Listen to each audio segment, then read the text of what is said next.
Welcome, everyone, to another conversation with Sarah. Today I'm having the pleasure of interviewing Susan Rosano, who lives in Connecticut. How's it going, Susan? Good, good. Good.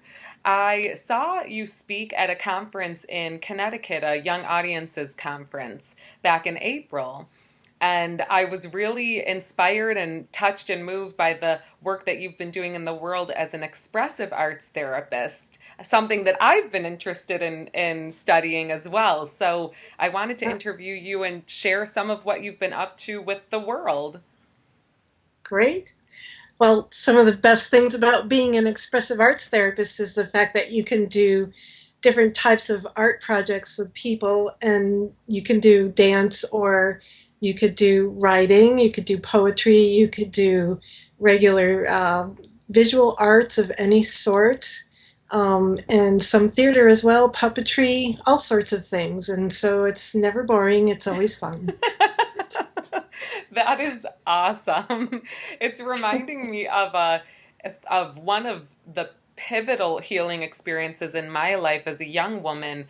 A friend of mine had studied creative arts therapy. She didn't have her degree in psychology, but she did a training program in this form of creative arts therapy, and she led me through this process that was so powerful in an hour and a half after writing, speaking, moving, drawing. I had hit the core of my central, like, learning, loving, healing issue in this lifetime.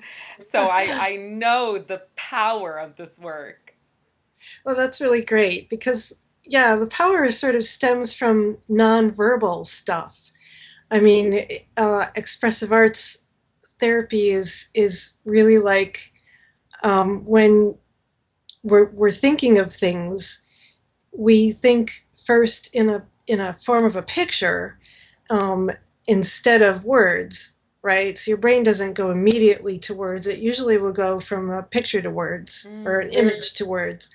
And so expressive arts goes to find that image inside of you, whether it's dancing it out, the image, or drawing it out, the image, or acting it out somehow. But that's where it gets into your core. Yes. And for me, the most powerful part was the steps, layering all of those different processes, one on top of the other, on top of the other. And it definitely was not verbal at first. Mhm. However, the most powerful part was bringing the verbal together with the movement. And it was like, boom, just after several times going back and forth. And I was really impressed and amazed and wowed by how effective that was and how beautiful it was. Yeah, yeah, it's a really beautiful process, I think. And I think a lot of artwork and writing that comes out of that process, and even movement, if people can remember the movement that they do, Mm, is also very beautiful because it comes from your soul. totally. It's like a true expression of your real self. Yes, definitely. How did you get into this? Well, when I went to get my master's degree at Wesleyan University, I was taking art classes there, and that was going to be my concentration for my liberal arts. Because at Wesleyan, they only give you a liberal arts degree, and everyone has a concentration in something. So, visual and fine art was my concentration. But the Saturday, I had to have a Saturday class because of my kids. I was able to get a babysitter then and not at the other times. And my only choice in the arts realm was dance therapy. So I figured it was an introduction to dance therapy. I didn't know anything about it, I didn't know what it was. But I thought, well, go in there with my comfortable clothes and I could dance. You know, it was fun. It said you didn't have to be a dancer. So I took the class, and mixed in, really, it was because dance is an expressive arts therapy. We also did drawing and writing and theater stuff as well, mixed in with it. But it was a great introduction. I fell in love with it. I couldn't believe the process, how awesome it really was. And my classes, I could still remember, so many things from the classes. And the teacher was just a great woman from New York City Wow. who, Jane Wilson Cathcart was her name, and she was just amazing. So Mm. I loved every bit of it. It sounds like that really changed your life. It really did. It changed my life. It changed a lot of different things. I was a single mom at the time, Wow. and I had a child with special needs, and he was my youngest son, and at the time we were hoping that he was going to be able to learn to walk. And when I was in the dance therapy class, I asked Jane to help me. Was there something that I could do for my son? So she gave me some exercises to do with him that were really awesome. And I saw immediately how much it helped him. And then I thought, oh my God, this can help anyone with any problem. Wow. Would you mind sharing what some of those exercises were? Sure. Well, my son wasn't able to walk. So she told me that probably the best thing to do for him would be to pick him up and walk around with him to let him experience what the walking part was like. Mm. And not only that, but to dance with him as well so that he could feel the bouncing, the movement, the swinging around. All these different things are supposed to help your sensory system. Mm. And part of what most people that have developmental disabilities need some help with their sensory system. They need some sensory integration, is what they call it, so that your different systems can become more normalized, I guess is what it Mm. is. When there's anything wrong with your neurological system, then your sensory systems are out of whack. So, people don't walk well. It's like when you and I get up and we walk up and down the stairs and we don't have to think about it because our systems are pretty normal and we know where each step is. You don't have to actually look down and find the step. And the bottom of your foot feels the step, and you feel even the air going around your body as you're walking up the stairs. But if you can't do that kind of thing, then your sensory system gets wacky and it doesn't work well. Mm. So anyway, I would pick up my son, and I loved that anyway. I'd play music, and he was a lightweight at the time, so I could hold him and dance with him all around the room. And he just loved it. He absolutely loved it. And as time went by, he was able to walk in a walker. And Wow. I think that one of the things doing that was really part of what gave him more of an impetus to even want to move around the room, was to Wow. see how it felt, that it was fun and he loved it. Mm. And the other awesome thing about it was that he learned to dance by himself. And so Wow. I would play music, and he would sit, because he could sit up by himself. He just couldn't walk. And he would just dance all around, and wave his arms and everything. And I used to say to people, well, my son doesn't know how to walk, but he can dance. So it was great. Oh my God. I feel the joy like from this Yeah, experience dancing with him and kind of transmitting that joy into him. yes, And then right. he carried it on. Yeah, he was a joyful child, and just couldn't wait to keep doing that, and it got to the point of where as he grew older, I'd just play music and he would just immediately dance. It wouldn't matter, what it was. Yeah. So it's great. No judgment. Yeah, uh, I was also really moved by something you talked about. You did some work with hospice patients and collecting their stories before they passed on, and I was really moved and touched by that. Can you tell us a little bit about that project? sure. It was actually a job. It was a part-time job that I got. There was a very forward-thinking administrator to a program in Yay! Connecticut. I They don't come along too often, but he was forward-thinking, and he really wanted expressive arts for his hospice group. He was the administrator of the hospice program, and so I got the job. It was a part-time job, so I worked like 20 to 30 hours a week for this place. And we would go around to nursing homes, hospitals, and people's homes.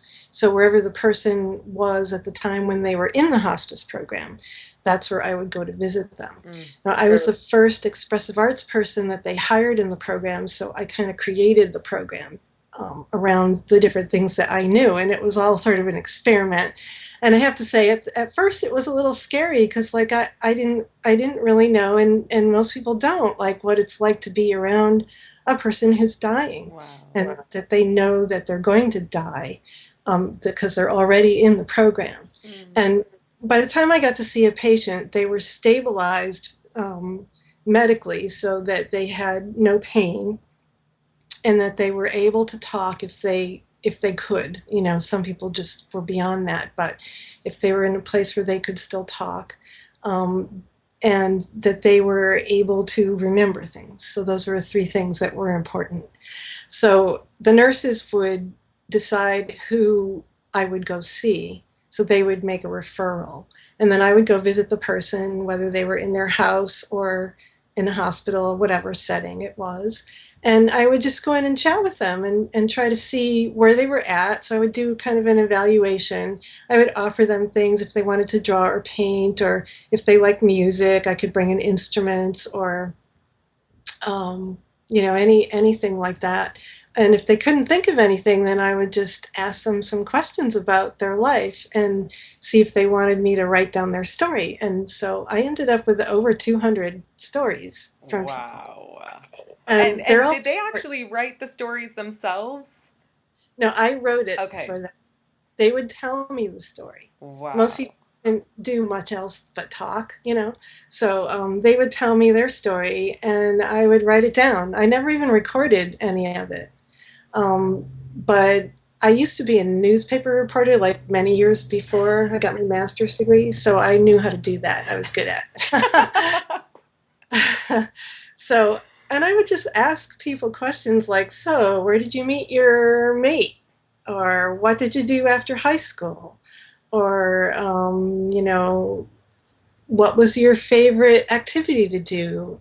And they would be easy about talking with me and tell me their stories. Mm. So I got, a ton of stories about people meeting their mates, or, where they got married, and lots of World War II stories. Amazing, because World War II people never told their stories. It Wow. was something about that time and era that the men, especially, just never told their story about the war. Like, they kept it all to themselves. Wow. I even had some wives say, "Oh, well, my husband didn't do anything exciting in the war. It was just he never told me any stories." And this one particular man, I got some amazing stories, and the wife was like shocked. Wow. "You never told me this," kind of thing. So it was just it was very moving Oh and yeah. stuff. I Um, really feel that. yeah, and I did put some of the stories right next to me. If you're interested in hearing any of them, I could um, I could tell you even particularly about the patients. It's kind of amazing. Like, I had the job from 2003 until the end of 2009. So it was almost there for 7 years. Wow. And I can look through my book of my 200 poems, and I can remember every single person. And that's how much it was so moving for me to be with them, Wow.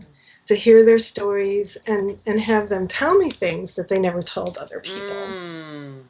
And so I could just, like, tell the whole story about the person. I've thought about making a book, Mm. and I don't really know. I still think, I'm not sure. I mean, all these people are gone now, so I couldn't go back and ask them, is it okay if I put your story in a book? But I kind of think that a lot of people would be happy if Hmm.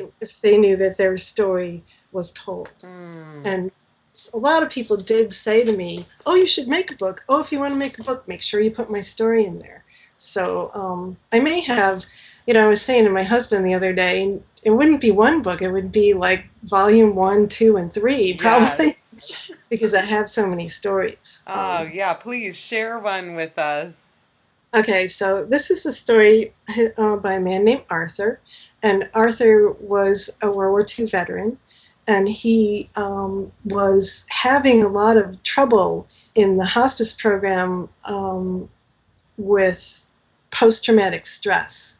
And he never had post-traumatic stress disorder, according to his wife, when he came home from the war.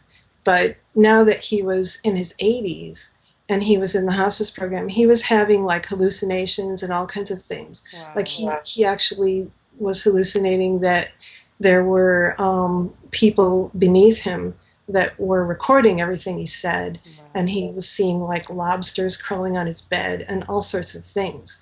And so the nurse came to talk with me about it, and we both decided that it would be good for him to talk about his World War II experiences, and that maybe by letting some of that out, that that stuff would stop. Mm. And actually, it worked. Wow. It, Hot you know, damn. yeah, we found some peace. And that was part of the thing, was to help people to find a peaceful death, Oh. in the time before they passed. And he did find peace. Oh. And he was so happy with the whole program. Anyway, so Woo! and I'm going to read you. It's called Winter on the Pacific Ocean in 1941. Excuse my little reading glasses, but Go for it. okay, so here we go. It's a big, exciting deal. The ship climbs up the side of a wave and shakes all over as it crashes down again and again. The ship starts to fall forward as the next big wave comes and pushes the bow down even further. Pipes break, doors leak, food goes flying down one side of the table, then back it comes up the other side. It's a big, exciting deal if things are not tethered down. They fly up with the waves and then crash and break, or float away to some far-off land, only to be found 4 or 5 years later. A typhoon could last 3 to 4 months. A ship may not be able to simply sail out of that storm. Typhoons can be underwater as well as above. There are big wave swells and swirling water on the surface and underneath as well. 6 to 7,000 foot cracks in the earth underneath the ocean absorb the energy of the best of these storms. Many of our Navy ships went down during these storms. The quality of a ship lies only in its ability to take a beating from the ocean. It's a big, exciting deal to be out on the Pacific during a storm. So Wow. that was like, I thought that was a pretty good explanation, Oh, yeah. what that was like for him, being out there, and, you know, pretty scary stuff. What a little snippet or snapshot of this person's life. It's so Yeah, interesting and intriguing. and I think that, okay, I'm going to read one more. I don't want to bore Okay. everyone. Oh, Um, it's all okay. good. This is the same man who was talking about being at a battle station. Okay, and this is what he went through. This is why he saw those lobsters crawling on his bed. Mm. We manned our battle stations at dusk and dawn. This is when we were apt to be attacked by subs. They can see you best at that time of day. If you're attacked, everybody's at a battle station with guns that shoot big shells, 4-inch and 8-inch in size, that can go further and make big holes in things made of steel. Our ship was in several battles. I was too dumb to be afraid. There was no shooting until we actually got hit. Japanese suicide flyers were out there. They came at us a few times, flying between the lines of ships. The crew made smoke that concealed the ship by burning fuel oil. It was very smoky, thick like the fog on the shore here in Connecticut. The smoke came in big clouds during battles, so they couldn't see our ship while flying past us. I felt protected by the smoke. Kamikazes came in 300 feet off the water, going fast. That's pretty close. That's when we used our small machine guns. Kamikaze guys had guns too. They'd be making a run and shoot you up. Then they'd come and crash right into a ship. They caused the Navy to have many sunken ships. I watched this happen from the Oberon. We'd go by ships that were hit. They'd be on fire, burning away. The ships nearest would stand by to receive survivors. If the kamikaze hit munitions, the ship would go boom. At that time, it was scary. We manned our battle stations at dusk and dawn until Japan surrendered, then the war was over. I mean, I just can't even imagine. And some of the stuff that I learned, like I didn't know they burned fuel oil to cover a ship with smoke. That was like, I never saw that in the movies anyway. But Mm. I just, the intensity of that and never saying that story to anyone until he's in his 80s was just, I felt so bad for the guy, Mm. I and I don't, think, yeah, go on. I don't know what it was about the 1940s and the guys just didn't say their stories. I don't, maybe it wasn't manly or something to talk about the war. I don't know. They did it just with each other. I'm not sure.